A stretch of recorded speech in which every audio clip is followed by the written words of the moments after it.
Right, hello everyone. Very nice to see you all for this fabulous SPIN event. If you don't know SPIN yet, we are the Secrecy, Power, Ignorance Research Network. And this is a really wide network of researchers working on ignorance and the power and politics of secrecy and the power of unknowing. You can learn more about SPIN on our website, secrecyresearch.com. But one of the pleasures of this network is to bring also in exciting people to give guest talks to us and learn more about their work. And today is one of these wonderful opportunities where we have the fabulous Rory Cormac here to share some of his new ideas and his new project with us here. Just a few notes on the housekeeping. Firstly, this event will be recorded. I hope that's okay with everyone. I will try to monitor the chat as good as I can. So any questions or discussion points you might have, you can raise them in the chat or later on just kind of wave your hand. And also, I should already say we have a few more talks and presentations lined up for the SPIN network. So we'll have Professor Lindsay McGooey talking to us soon about ignorance and oracular power. And Claire Stevens and Elspeth van Veeren will talk to us about a new project and the concept of secrecy games. We'll send out the dates via the network email very soon. My name is Claudia Hillebrand. I'm based at Cardiff in the Department of Politics and International Relations, but I will pass on very quickly to Rory once I've introduced him briefly. And we will have at the end of the talk plenty of time for questions and discussions. Now, Rory doesn't really need an introduction. I guess most of us have already one of his books on our shelf. But just in a nutshell to say, Rory Cormac is a writer and historian specializing in the study of covert action and secret statecraft. He is a fellow of the Royal Historical Society, a professor of international relations at the University of Nottingham, and author of numerous books. Most recently, How to Stage a Coup and 10 Other Lessons from the World of Secret Statecraft. Rory has presented documentaries on Channel 4 and PBS, written articles in International Affairs, BBC History Magazine, and various UK newspapers.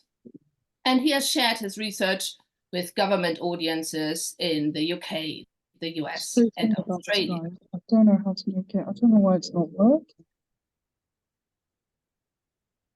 And maybe this is a reminder that everybody could mute themselves if they haven't done so yet. Thank you. Now, Rory today will talk to us about his new project, which is called FAKERS, Lessons from the Rise and Fall of Cold War Counter Disinformation and the World of UK Black Propaganda. And if you've read the abstract for this event, you know we are in for a treat here. He found an awesome team doing very exciting things. And Rory will tell us more about it now. So without further ado, I'll pass on to Rory.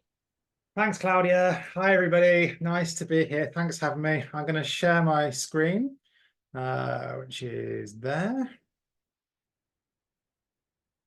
Can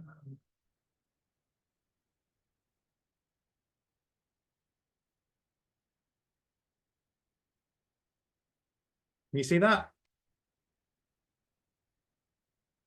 We good? Yes. Yes, good. Okay. Right. So I haven't finished writing this yet. This is an ongoing project. So we'll see where it goes. But I wanted to talk through some ideas and some preliminary findings. I'm about halfway through this book, which is due next year.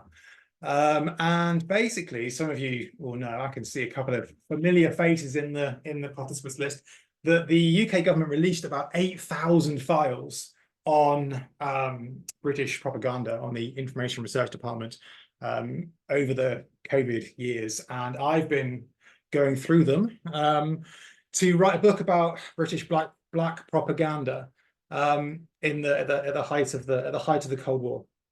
And they are, honest to goodness, some of the most brilliant and outrageous files I've ever had the privilege to look through.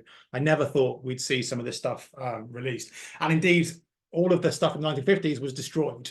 But the 1960s is intact, and it is available, and it is brilliant. And hopefully I'll do it justice in the book, which is about the Foreign Office's Information Research Department, who were based initially here in Carlton House Terrace in London, and then slightly less glamorously here in Riverwalk House in Millbank. This within the Foreign Office's Information Research Department, there, which was, as many of you will know, was the Foreign Office's unattributable propaganda unit operating in the Cold War between 1948 and 1977. Their job was to do propaganda and counter-propaganda for the British state, starting quite small in 1948, getting very, very big by the late 1950s, early 1960s, and then they ended in 1977. Now, because I am a glutton for punishment, I'm writing a book about the most secret unit within the secret department, something called the Special Editorial Unit. And before I get on to what they were doing and some of their plots and ploys, I'll just introduce you to the team. This is the only photo I can find of this guy. His name is Hans Welser. He is not a household name, but he should be a household name. Hans Welser was the Special Operations Advisor to the Foreign Office. He was the successor to Sefton Delmer in World War II, kind of. And Hans's job, well, he was there were so many colourful characters involved in this propaganda. Hans was an Austrian journalist who was a refugee during World War II. He was interned by MI5 and ended up working for the political warfare executive during the Second World War. And then he ends up running and then overseeing this super secret special editorial unit within the IRD. And his colleague, the other guy, is a guy called John Rayner. This is the only photo I could find of him. He was also a journalist by training, worked for the Express before the war, I think. A heavy drinking womanizer, calligraphy aficionado, very strange maverick character. He was on his third wife by the time I'm interested in the 1960s, ended up working for PWE again, and then IRD in the Second World War, and so in the Cold War. So you have this small little team overseen by these two gentlemen who didn't like each other. It should be noted, and their job was to come up with what they called black propaganda operations. Won't go into the definitions because the definitions change and they can't make up their minds. But essentially it involves fake groups and forgeries to expose hostile activity. That's what they're doing. They're coming up with fake groups, they're coming up with forgeries to expose hostile activity. And one thing that really struck me as I'm going through these files is how familiar the whole thing is, how familiar the language is, the debates, the dilemmas that they're facing. They're talking about how best to expose disinformation and fake news. They're talking about how best to be credible with target audiences who will not believe anything with Her Majesty's government stamped on the front. So how can you be creative and get people and cut through the noise and get people to take your message credibly? How is it best to expose disinformation? Are the risks of exposing a Soviet lie dangerous because they give legs to the lie? And they're even using the phrase disinformation. You know, this, many of you will all know, this is not a modern thing. They are using the word disinformation as early as the 1960s, and it feels very modern. The other thing that struck me with these files is the global nature of what Hans and John were up to. This was targeting the global south, essentially. But it's also worth noting that the Global South was not a passive battleground for disinformation and superpower plots and ploys. Countries had their own agency and were trying to kind of manipulate back and manipulate each other as well. So it's a very, very confused and contested information environment with all sorts of lies, misperception, uncertainty, ambiguity, all going on, and lack of trust.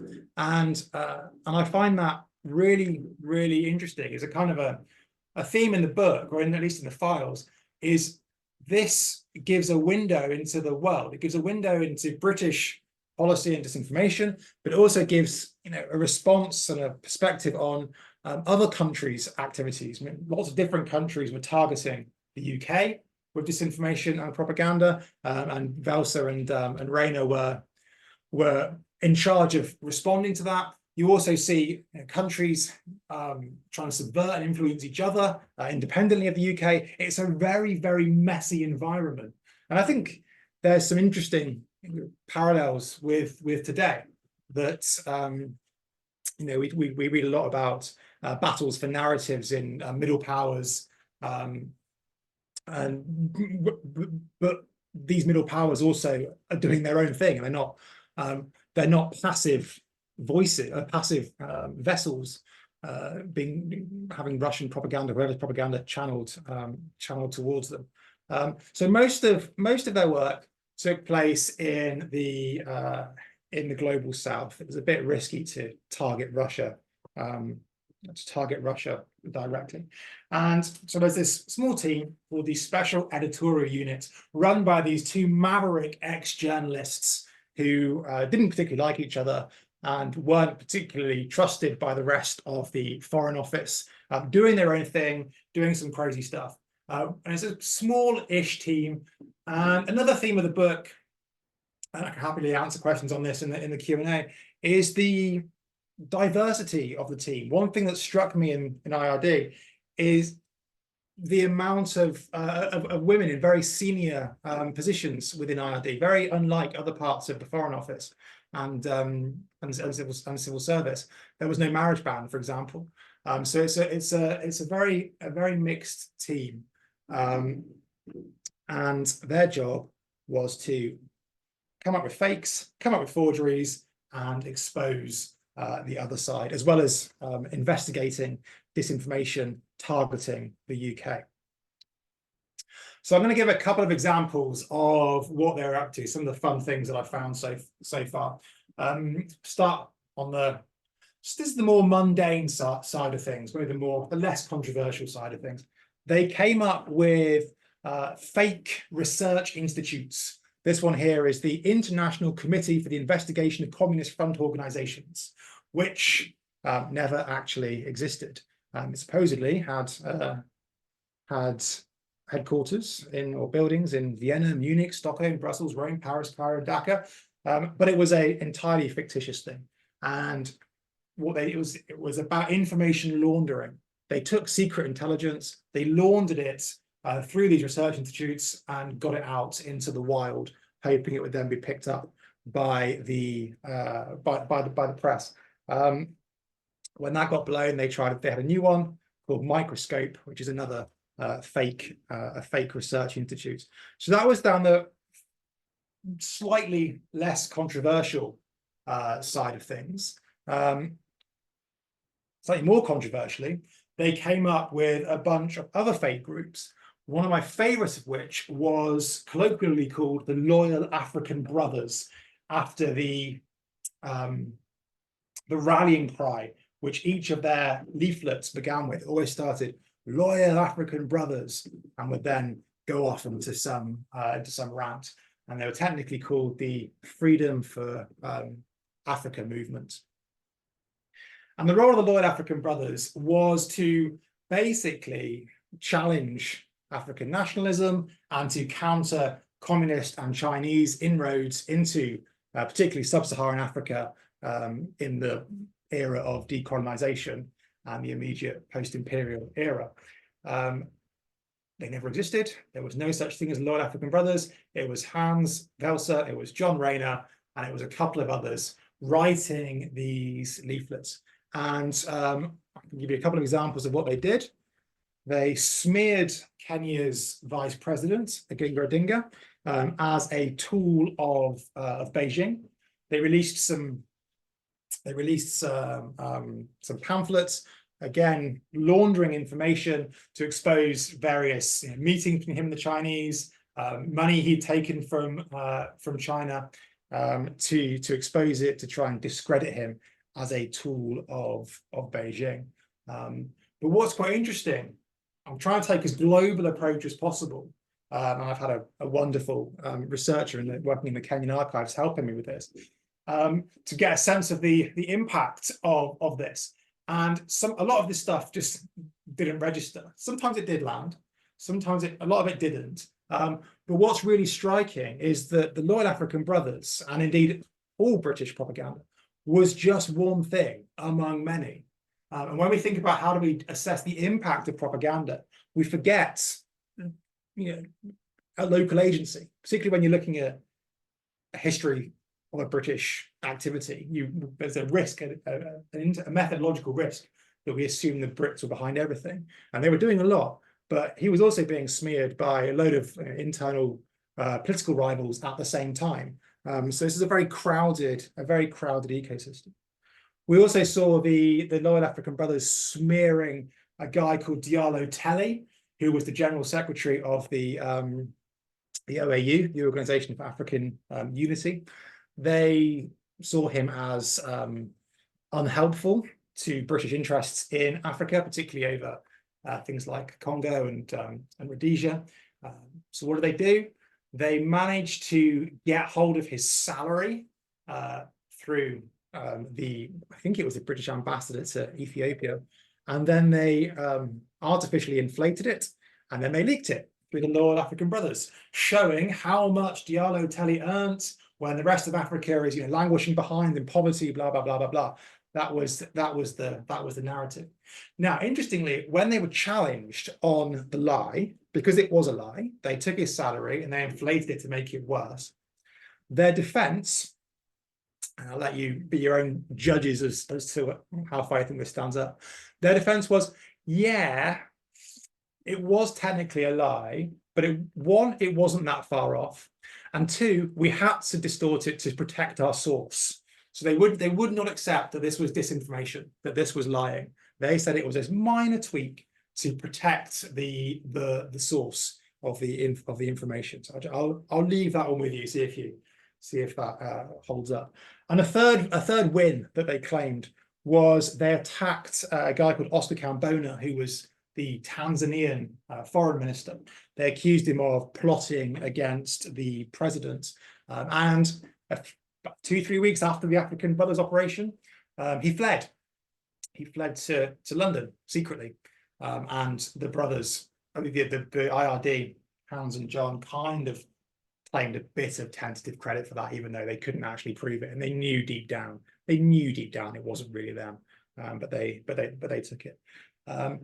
One of the things that's really struck me is how when these things go into the wild, into the ecosystem, they take on a life of their own. And I think this is also true today. When the British released their Loyal African Brothers pamphlets, you didn't quite know what was going to happen to them. And there was one amusing point when the Soviets pretended to be the Loyal African Brothers, and they mocked one up. They did their own one to expose CIA bribery and subversion in post-imperial Africa. The Soviets impersonated the Loyal African Brothers to expose the CIA.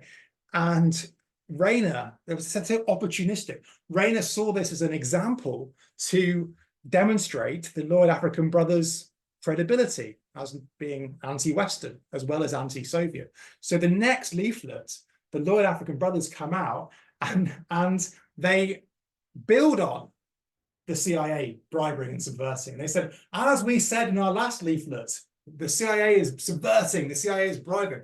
But it was actually a Soviet leaflet. So all this, there's something really interesting to be said about different states using the same media, impersonating each other and contributing to each other's propaganda and talking to each other, which I think is absolutely fascinating, slightly beyond the scope of the book and my own expertise, but there's something really interesting to be said there. Second big target was Sukarno of Indonesia. You'll all be familiar with the Malaysian-Indonesian confrontation in the mid-1960s, and Sukarno was a big target for Velsa and for Reina. What did this look like? This looked like a bunch of things, including a lot of personal attacks, a lot of very kind of exposing private life stuff, and insults. So, for example, they would forge Muslim Brotherhood leaflets. They forged Muslim Brotherhood leaflets, attacking him for being a bad Muslim, trying to turn other Muslims, particularly in the Middle East, against him, with a bunch of insults such as the slimy leech who is sucking the blood of the Indonesians. The favorite one, you bloated grinning slug, or something else they called him. And this is all being written by these maverick journalists back in the Foreign Office. There were some darker accusations they made against Sukarno. They accused him of sex trafficking. They accused him of selling young Japanese women as part of business deals with the Japanese government. They accused him of driving girlfriends and at least one ex-wife to suicide. So this is very, very serious and heavy accusations. And again, you can see a window into the IRD's thinking here, because this is serious business when you get away from the more comedic insults. They didn't worry too much if it was true, is the honest answer. They didn't make it up, and that was their justification. These allegations were found in Japanese media, and somebody was scouring Japanese media, giving them to the IRD, and the IRD were amplifying and distorting them. They weren't checking they were true. And I've done some digging and reading on this, and there have been allegations made against Sukarno of this nature in academic literature. Well, it's far from my specialist area. But the important thing is Reina never checked, was never bothered. His job was, look, someone else has made this claim, I'm going to amplify it. I'm not lying, my hands are clean. And again, I'll let you be the judge as to how much credit you give that particular line of defense. And they also did the classic Hitler Mussolini comparisons. Sukarno was trying out a new catchphrase of "live dangerously," and they were going to issue this particular leaflet saying you're either going to end up like Hitler or you're going to end up like Mussolini. My favorite operation against Sukarno, just out of sheer weirdness, was, in their words, they were going to channel the spirit of Hamlet's father's ghost. They're going to channel the spirit of Hamlet's father's ghost. How are they going to do this? Well, in October 1965, there was a failed coup attempt against Sukarno. He put it down, survived, and some of the generals, some of the people involved ended up dead, and some of them were famously bodies disposed of down a well. So what IRD decided was, let's pretend to be the voice from the well. And they came up with this transcript and then some recordings. And you can see here's the transcript of it: fade out, fade in. The voice from the well should be hollow and sepulchral. It should begin weakly as a moan and gradually gain strength. And I won't do it in a great thespian voice, but you can just imagine seeing that. And then by the end it says fade out with hollow moans, and they did this. There were, I think, 7 tape recordings of this. And the British ambassador in Indonesia, who loved it, it should be said, was distributing them himself. At one point, he hid one in a plant pot in a 5-star hotel in Jakarta for people to find. And the aim of it was for the ghost of the dead to come back and tell Sukarno that he and his foreign minister Subandrio that they would have their vengeance, they will have their comeuppance. And back in IRD, they were very, very pleased with themselves with this particular operation. It was quite bizarre. But again, it should be said that British propaganda in Indonesia, which was quite intense, was one amongst many. And the Americans were involved, the Australians were involved, and the generals themselves also, in the aftermath of the coup, put out a lot of their own propaganda, mirroring British propaganda. So all of this, whether past or present, world of propaganda and disinformation needs to be understood in the wider ecosystem. I think the more I'm doing this book, the more I'm realizing and recognizing that you can't write about British propaganda. It has to be seen in a wider context, because otherwise you end up amplifying its importance.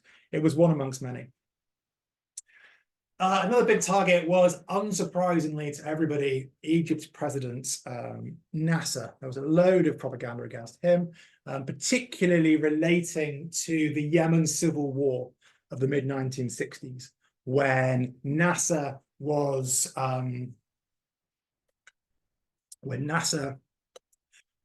supporting the Republican side, and the UK, along with Saudi Arabia, were covertly supporting the royalist side. And of course, there was a role for Rayner and Velsa and the team. And to give one example, they did loads of things here. But to give one interesting example, was about the use of chemical weapons in in Yemen. Nasser did use chemical weapons in Egypt.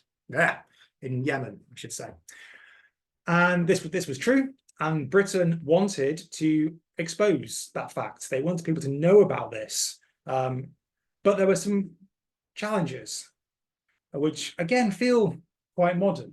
The challenges were, firstly, nobody in the region would believe Britain that Nasser had used chemical weapons, because Britain was the imperialist power and was not trusted, I think, to put it mildly. So how do you expose there? There's also challenges of working with impartial and apolitical organizations like the International Committee for the Red Cross, who refused to get involved too publicly and accused Nasser of using chemical weapons because it was concerned about being accused of being a agent of the West. So that didn't want to get involved. And then thirdly, there was the question of evidence thresholds. There was still a bit of doubt, which meant they didn't know quite when and how to publicize. All of which we see today around narratives of chemical weapons use or other kind of forms of violent activity. There was another reason why they struggled to go too overtly, which was the Americans didn't want them to, because the Americans at the same time were using chemical weapons in Vietnam, and they didn't want to draw too much attention to that because they knew that Nasser would just shine a spotlight on that. So there are various constraints against overt action. What did they do? How did they expose Nasser's use of chemical weapons in Yemen in a way which they thought would keep their name out of it and would be most credible with the target audience in the Middle East? Well, they forged another Muslim Brotherhood document. They wrote, "In the name of God, the compassionate, the merciful." And this was an angry screed, all about how Nasser had done this, how he was a terrible Muslim, a terrible leader, he betrayed God, in very, very graphic language, talking about the burning gases, the killing, the burning and blinding hundreds of men, women, and children who were armed only with their belief in God. And there's a particularly troubling passage on the next page where it becomes laced with awful and violent anti-Semitic language. You can see the start of that paragraph. If the Egyptians have to go to war and fight, why don't they direct their armies against the Jews? They asked. And when I read that, I remember double taking at that one, thinking, goodness me, that's not something you expect to see in the British archives, and not something you expect to have seen written by the British Foreign Office. And so you go back and look at the discussions around this particular operation, and once again, they talk about truth, they talk about information laundering, and they talk about credibility. And they say, I'm not going to defend this, but this is their reasoning. We didn't lie. NASA did do this. We were laundering it through a fake source to make it credible to the target audience. And in order for that source to be credible, we had to write in the name and in the style of this particular organization. And for this to be a credible Muslim Brotherhood forgery, it had to be laced with this kind of horrible language. That was a justification. I'm not defending it. Again, you can make your own conclusions about that. But you can see these debates about what is truth, what is fact, what is fabrication. And I think there's a really interesting philosophical point to make about this particular example was, although technically they're not lying because NASA did use chemical weapons, the nature of the context in which they're telling this affects the reader's understanding of it and kind of distorts that truth in a way that it probably does become deceitful in a manner which they would just have utterly refused to have recognized. So that's a particularly striking example, I think, and I did double take when I read that one in the archives. Slightly more light-hearted. This is my favorite of all the operations. I love it so much. I've even got it printed out on my wall behind me. Where 1968 World Festival of Youth and Students was taking place in Bulgaria, and the aim here was how can we disrupt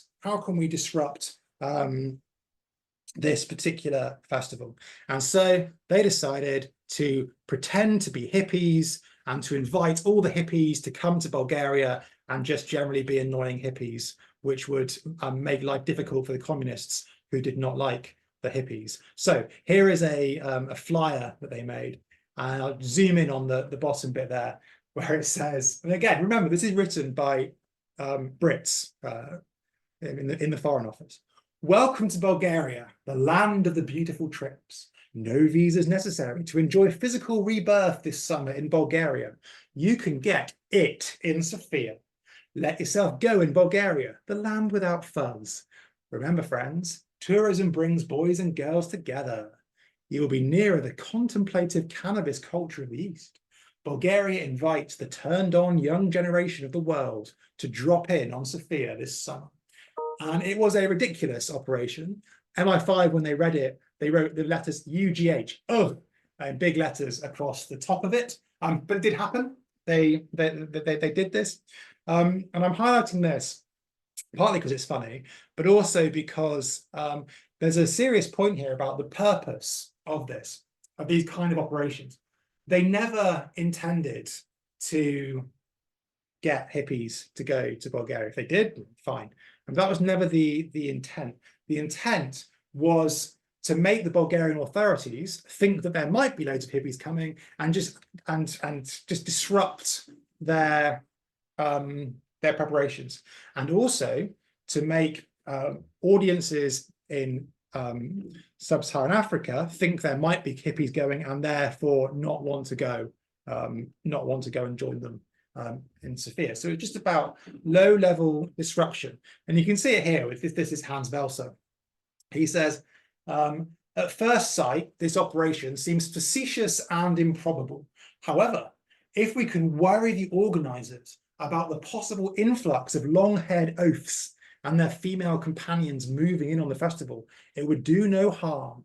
And it's, it's actually, it would discredit the festival, particularly in the eyes of the Africans. So you can start to see this mindset developing that with propaganda and influence operations, it can do no harm, and let's just wait and see what happens. If it does some discrediting, great. If it doesn't, nothing lost, nothing ventured, nothing ventured, nothing lost. And you can see this mindset forming in the Foreign Office. In a similar way, you can see it with the Soviets. The Soviets was on a much bigger scale, but it was just let's do lots of stuff and see what sticks. By 1968, 1969, the Foreign Office is starting to face budgetary cuts, and IRD is forced to diversify, make itself useful. It gets cut dramatically, and they start looking at other things. For example, they move into targeting Black Power. There was a big Black Power conference in Bermuda in 1969, I think, and this became a target for IRD. They forged loads of documents. They thought about different ways of disrupting conference. Some of them are absolutely stupid. Some of them amounted to inciting racial hatred, which again is a very serious underlying point to this of what they were doing, inciting racial tensions. Shouldn't be taken lightly. Other things they were doing were frankly ridiculous. For example, one thing was giving fake maps of the island. Was one suggestion. Let's give all the delegates at the conference fake maps of the island. So when they want to go to the conference venue A, they end up at conference venue B. That'll show them. That'll disrupt it. So there's a bit of kind of silliness going on, but also some very serious things which shocked and appalled, and understandably so, diplomats in the Foreign Office. And then on another level, they also used their contacts in the press. Gordon Brooke Shepherd here was the assistant editor of the Sunday Telegraph, and was a regular IRD conduit. And they met him over a very boozy lunch and came up with this particular article about Bermuda, which tied in with the Black Power theme. They also moved into targeting IRA, other terrorism, Black September, their operations to discredit Black September. They also targeted Britain's entry into the European Economic Community. So they tried to diversify in order to stay relevant and useful in the early 1970s. They also started to get involved in a couple of court cases. David Irving was famously sued in, when was it, 1970, 71, but ironically, handling classified material relating to the Biafran War in Nigeria. And the Foreign Office sent Hans Welser. Well, he wasn't even sent, he was summoned by the police to go and give evidence in court about David Irving's trial, which is quite ironic because his whole job was giving other journalists the right classified information.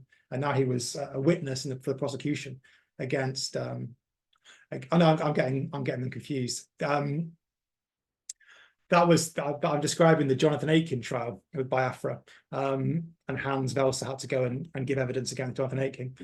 With David Irving, Hans was involved in trying to discredit his work, which was increasingly pro-Nazi, and was being used by the Soviet Union. And there was this big debate within IRD, and it's a familiar debate again, about what constitutes an agent of disinformation. There's a big debate about whether David Irving was a Soviet agent of disinformation. And they set MI6 on him to check his bank accounts, to see if he was having any money from Russia, to work out if he's being paid for his books, one of which is being translated into Russian. And Welser was working with a collective, a colourful bunch of people to try and discredit Irving's work from 1971, 72-ish. But gradually, they faced more and more cuts. And this is one of the last things they do, one of the last forgeries they do in 1975, which is about highlighting the treatment of women political prisoners by authoritarian regimes. But and eventually the IRD is closed down in 1977, although some of this capability carries on. But that's another story. So I'll close the last 5 minutes of what can we learn from some of this type stuff. I mean, I've alluded throughout the presentation to some of the things which feel quite timeless and feel quite modern. And I do think that although the platform and the means have changed and propaganda has become increasingly big in terms of scope and scale and speed, so these fundamental principles still remain about how do you expose, when do you expose, what is success, how do we judge success, what is truth, what is lie on a more philosophical level, how does one country's propaganda operations or influence operations interact with other countries' operations and with those within the target community. Too often I think scholars of propaganda, particularly scholars of covert action, look at, and I'm guilty of this myself, look at the British covert action, or more usually CIA covert action, and do it in isolation, when actually there are lots of competing countries doing this at the same time. So I'll just draw out a couple of themes. I think one thing that they recognized was that lying was unnecessary and counterproductive. They very, very rarely, and I've given a couple of examples, but they very, very rarely outright made stuff up. But they did recognize that covert information operations exposing hostile activity successfully reached target audiences who were not receptive to official communications. They also recognized, and I think this has relevance for today's debates, that fact-checking only goes so far. What's the point of objectively pointing out facts if the person you're doing it to has no interest in this, or is not receptive to that objective fact-checking? So they trying to come up with different ways to get those facts and interpretations out there, which I think is quite interesting. A second one is that they saw their information operations having most success when the targets were really narrow. So when they were smearing, discrediting a particular target rather than whole communities. But interestingly, the objectives were broad, because success came in very many forms, and very rare was it that they did a propaganda operation and then it led to somebody's demise from government, which they would and did claim as wins. But they also claimed success if, for example, it had tied the internal security services of the target state down, if it distracted the counterintelligence, if it had generated some paranoia about a leak, if it had been exposed, but that exposure given more legs to the idea. So there's lots of different forms of success. On the surface, these black propaganda operations, they had about a 10% hit rate, as in about 10% of them got picked up in the foreign media, which doesn't sound very good, and they were castigated for it by the Foreign Office with, for good reason. But they would also come back and say, well, actually, success works in different ways and is a bit less tangible. So I think as an insight for today is not to be so hung up on metrics of outputs, of how many hits or views did one tweet get or whatever, and look at the impact and the outcomes of those views. Linked to that, success was derived from the target audience's perceptions of and reaction to disinformation. It didn't just exist in isolation from the target audience. When the Brits were alive to this, when the Soviets or the Algerians or the Egyptians were forging British documents, was it worth exposing it? Would exposing it just draw more attention to it? Or with the Soviets in particular, was there a risk of overreacting to disinformation and in doing so, making people think that disinformation was everywhere and losing trust in all forms of information, in all sources, and kind of generally sowing confusion, undermining trust, and creating a more cynical to hell with both your houses type approach. UK the general style was using informal contacts over controlled assets in order to do this, to ensure authenticity of voice. But that came at the expense of a coherence of message. And this was something that they continually grappled with, of how to balance this trade-off between control and coherence. And then finally, and I think this is very, very relevant today, disinformation exploits existing divisions and prejudices within the target society. It doesn't necessarily lie, but it amplifies distorted facts and fringe voices, using a wide information ecosystem to replay the initial story and smear those who disagree. And we saw the British doing this, we saw the Soviets doing it on a bigger scale, and this kind of exploiting divisions and prejudices within society is something which is obviously very, very relevant today. And I think it's really important, as much as as much as we need to look at what Russia and China and Iran are doing and work out how to counter that. So we need to build our own domestic resilience as well. We need to look internally at ourselves and heal some of these existing divisions and prejudices, which are so easily exploitable by hostile foreign actors. Right, I will leave it there. That's my 45 minutes. Hopefully, there was something in there that was interesting. Go in many different directions. So I'll throw the floor open to questions. Thank you very much. Thank you so much, Rory. This was a fabulous journey through some of the work that team has been doing. I'll open up the floor for discussions, questions. You can either write something in the comments and I'll pick it up, or just wave your hand. I think I've already seen one. Danielle, did you have your hand up? Danielle, sorry. No? Oh, okay, sorry. Who would like to? Luca. Hi, Luca. Hello. Sorry, I'm not on camera because we were just moving home, so I look like a prisoner in some sort of dungeon. Rory, thank you for the great talk, as usual. I just had a question. I was wondering whether any of those products of black propaganda and so on ended up like sort of consciously or by mistake influencing like the British public or British publications or British newspapers, as it sometimes happened with some of the products produced by the US government or the CIA and so on? The answer is yes, and it was deliberate. There were, but they didn't justify it. They didn't justify it like that. So they had loads of domestic contacts.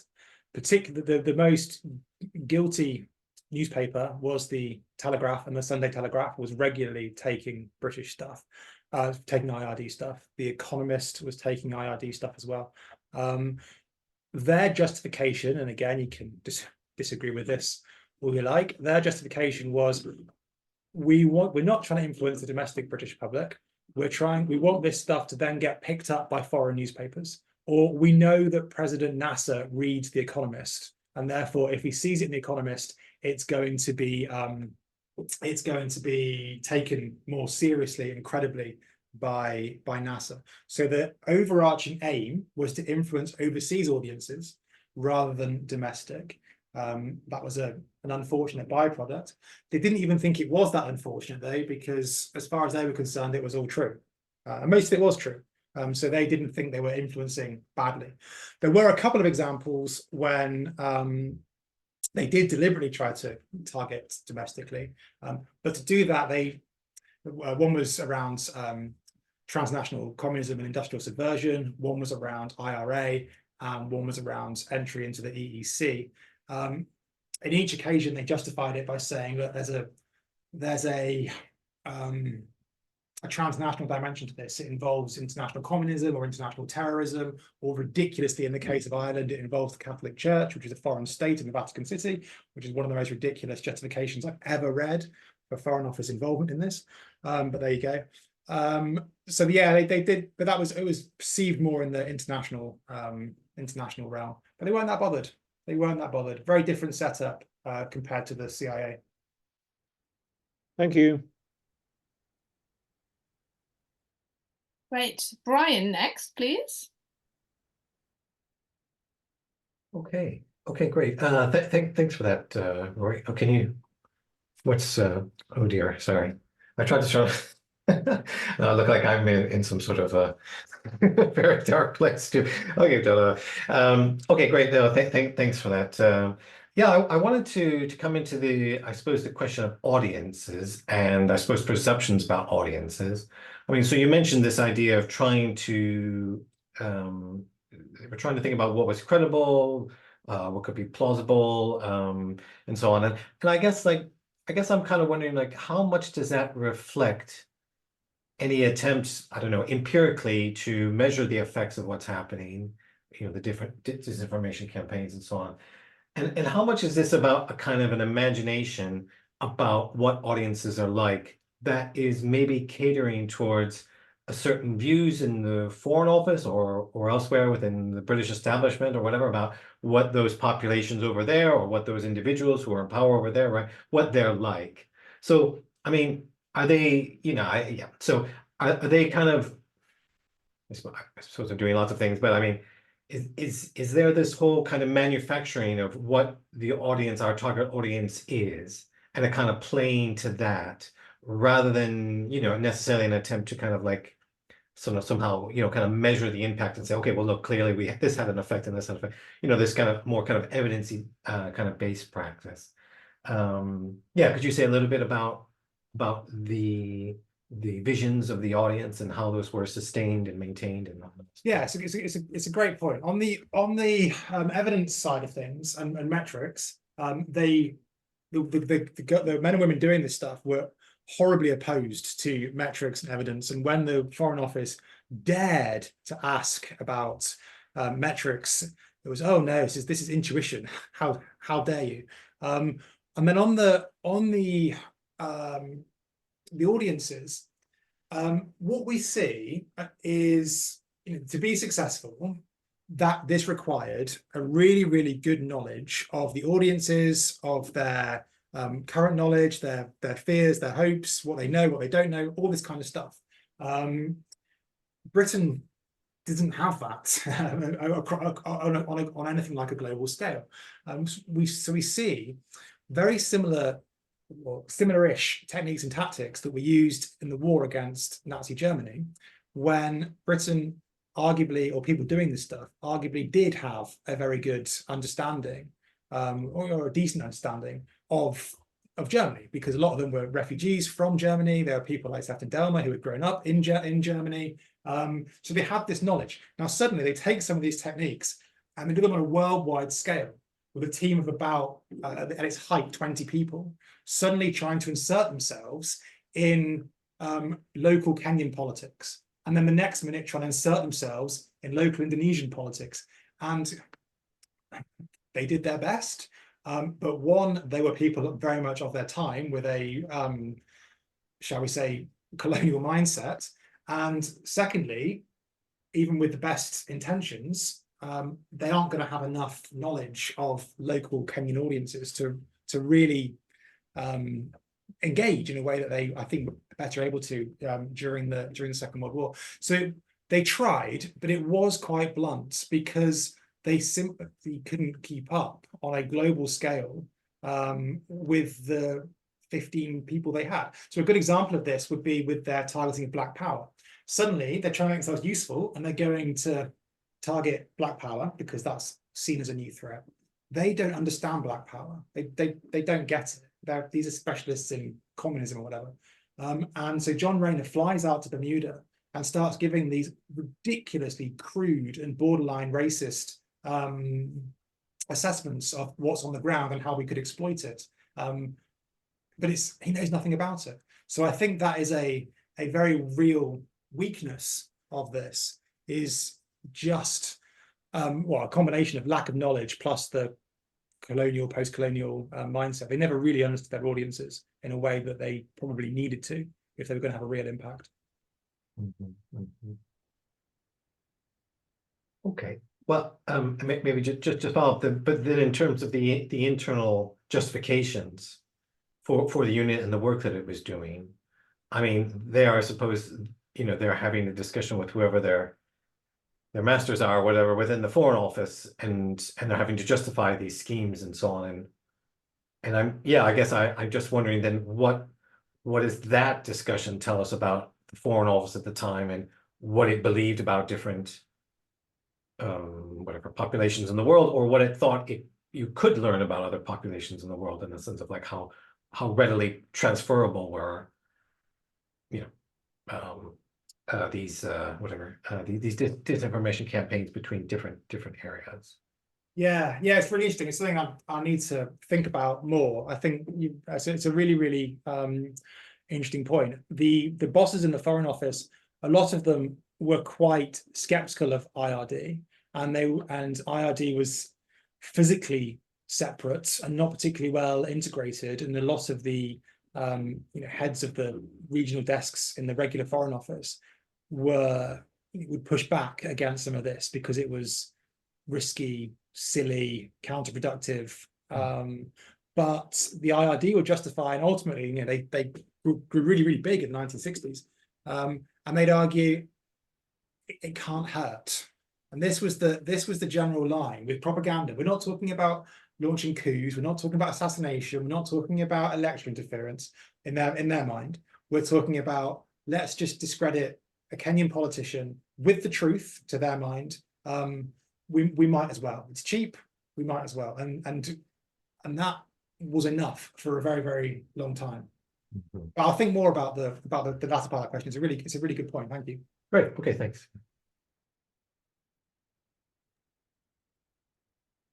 Great.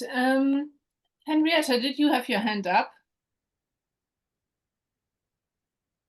I did, but everybody just dealt with what I was also interested to know more about the justifications and how much they indicated a level of discomfort about what was going on in the papers themselves. But I think you dealt with that brilliantly. Thank you very much. Thanks. And they didn't hold back. Some of these Foreign Office officials were really quite forthright about the inappropriate stuff that they were doing. Right, thank you. Well, I mean, now that I'm here, I'm kind of interested. I'm involved. I work alongside a group at King's College London that's looking at Russian disinformation, contemporary disinformation about Ukrainian biolabs. And there's a huge debate about how you actually respond to it. Exactly as you were saying, does responding to it actually amplify it further? And the phrase that seems to be going around at the moment is people should try and pre-bunk it, not debunk disinformation. Is there anything parallel to that in the archives? No, I think as a historian, I often kind of smugly trot out the line, oh, this isn't unprecedented. There's nothing new here. We can look back here and see it happen before. With the pre-bunking, I think this is genuinely new. The closest we get is trying to publicly release intelligence. That was a thing, but they laundered it through these fake research institutes or fake groups, as opposed to what they do now. But it was always afterwards. I've not come up with a single example of where they did it in advance, because they just weren't prepared to take the risk that it would draw more attention. They might be like trying to talk about rumors of something happening, but they'd be amplifying they wouldn't see it as pre-bunking. They'd see it as something, as exposing something as, I guess, a slightly different thing in their heads. It was never getting ahead of it. It was exposing what's going on, if that makes sense. Yes, thank you very much. Really fascinating. Andrea has a couple of questions in the chat now, if you don't mind me reading them out. Did the IRD run campaigns together with similar outfits from other countries, for example, the US?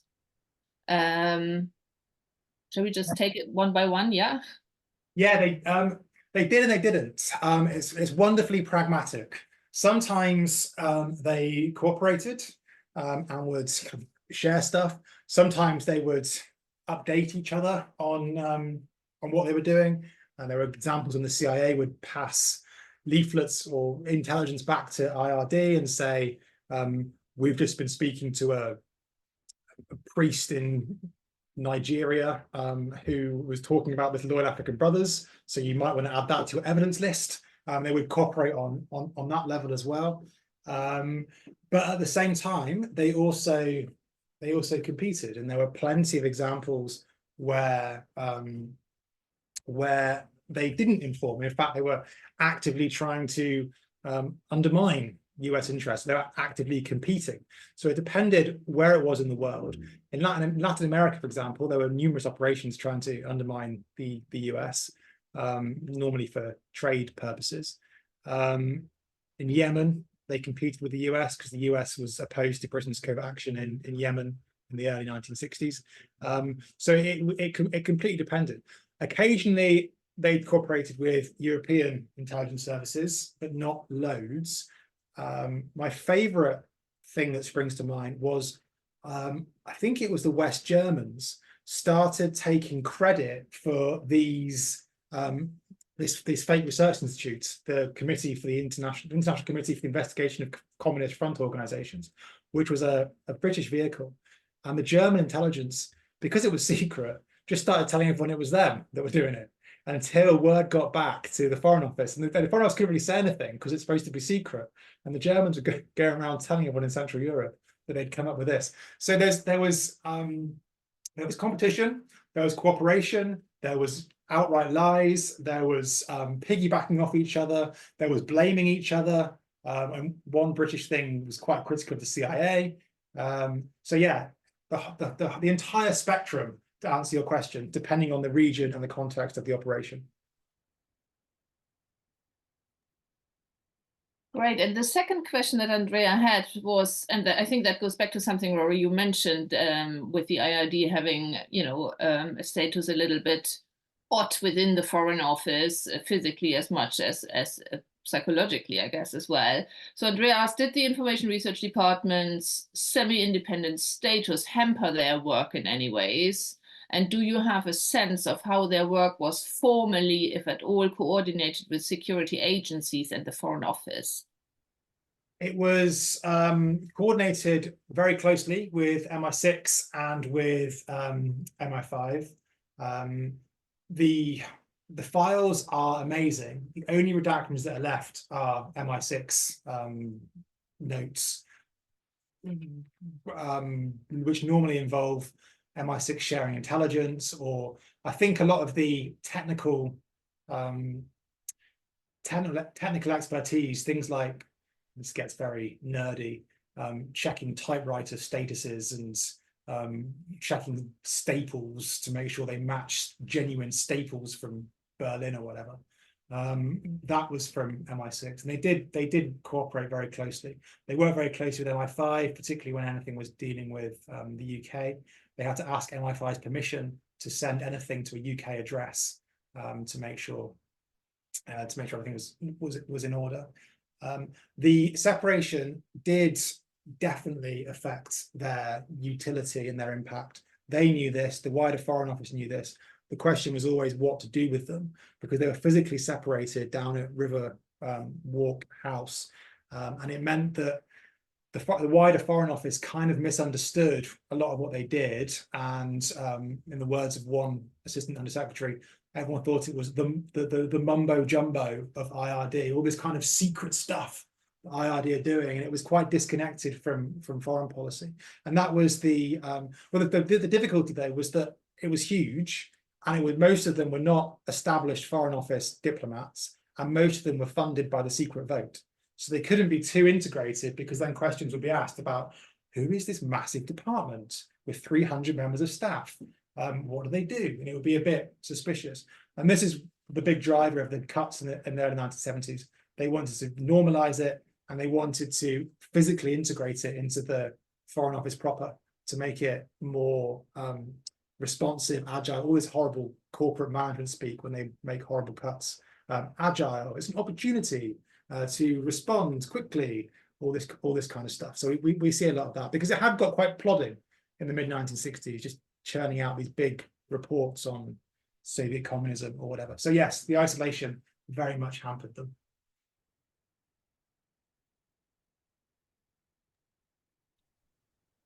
Are there any further questions, Elspeth? Hi, Rory. Thanks for the great talk. Super interesting. So I don't know if you will have this information yet, but I'm really intrigued by, I felt like I got a sense that the first two, or the primary actors you were talking about, were journalists in their background. Is that right? So I'm really curious about the backgrounds and the expertise of the others, if you've come across that in the archive yet. Like what, I think, and this connects, I think, a little bit to maybe some of the stuff that Brian was talking about and some of the broader conversations we're having ourselves about fakery and fabrication and stuff. Like what kind of expert does it take to make a good fake thing? So journalists, novelists, artists, what were the backgrounds? Have you come across any other sort of interesting stories there? Yeah, it's really hard as you get further and further down the kind of hierarchy list.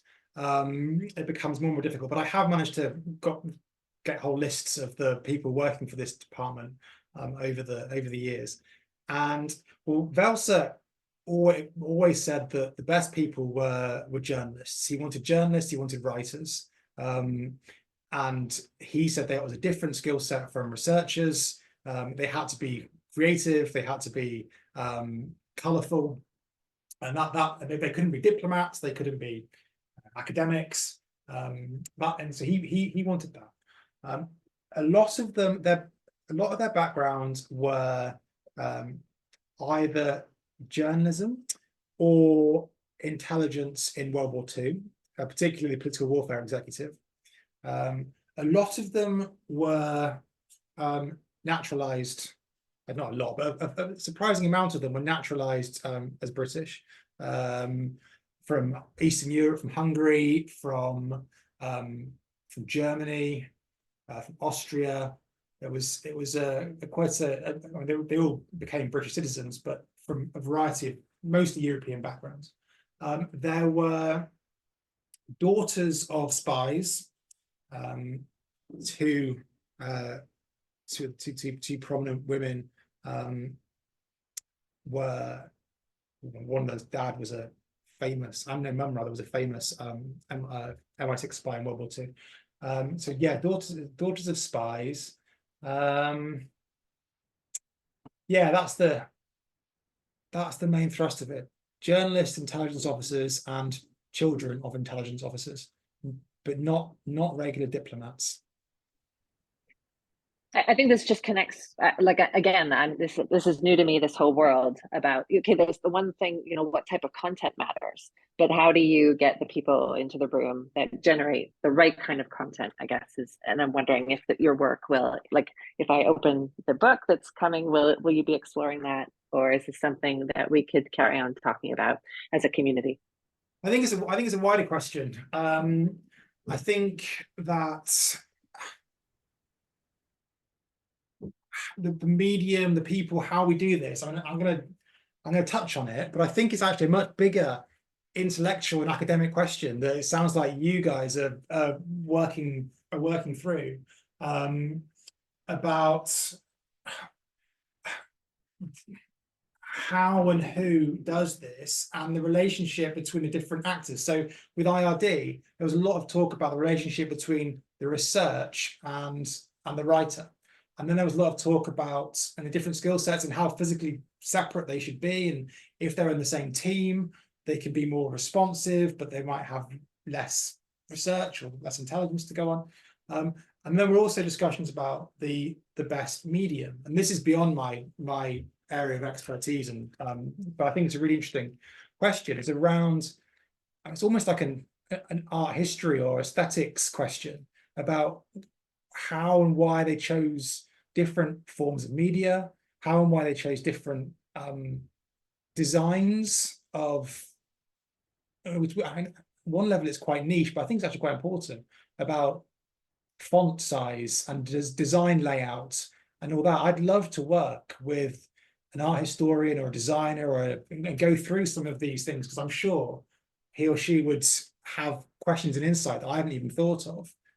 So if that's a wider discussion that people in this space are having, I'd love to be a part of it, because it's not going to be a central part of my book. Brilliant. Thanks, Rory. I appreciate that. If you don't mind, I have a question as well. I mean, you've obviously touched on morality here and there a little bit, and it's always one of these big themes around propaganda, of course. But have you come across, I guess, especially with Welser and Rayner,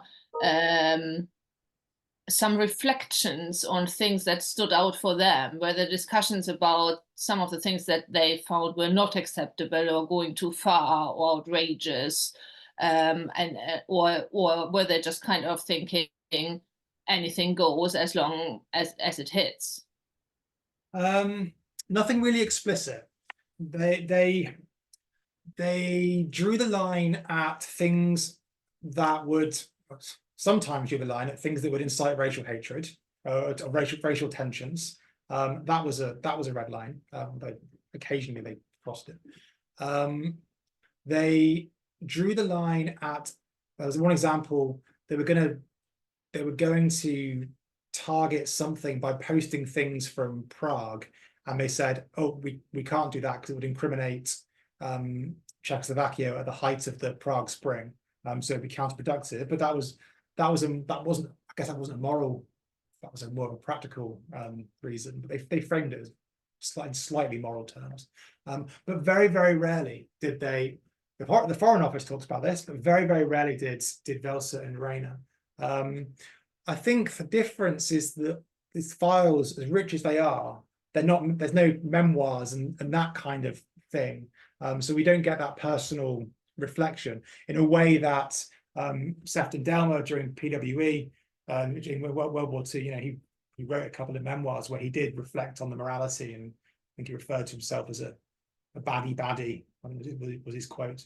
But we don't have that for Welser and Rayner, so I just don't know. There's no reflection of this in the files. They're just let's go for it. They also, I mean, if you remember that Welser hated the communists. He saw them as the same as the Nazis. He fled the Nazis. He fought the Nazis. He saw this as a war. This was war against communism. This wasn't Cold War. This wasn't World War II light. This was we need to take on and defeat these communists with the same mentality as he had against the Nazis. So that probably affected his thinking in some ways as well. But it's not committed to paper now. Thank you. That's really interesting. Now, are there any more questions? I don't see any hands, and I hope I haven't missed anything in the chat so far. Anyone else has a final question or comment? No. Well, if not, then I would just like to thank Rory very, very much for this fabulous talk, which was really exciting. And I think we'll give him now an additional 10 minutes to complete his book, which will make all the difference. And then we look forward to reading the whole story in due course. But thanks so much, Rory, for coming. And I hope we can keep these conversations up within the wider SPIN network as well. Elspeth's point there was, I think, really interesting, and we should kind of work on that. So, but thank you so much to everyone for coming, and keep an eye out for our next events. And yeah, thanks so much, Rory. Take care. Thanks very much for having me. I really appreciate it. And if anyone has any, I don't normally do talks about books that I haven't actually written yet, so I'll take advantage of the fact that I haven't finished writing it. And if anyone has any hints or tips or insight or tip-offs or whatever it may be, please do drop me an email. I would very much appreciate it. And yeah, thanks.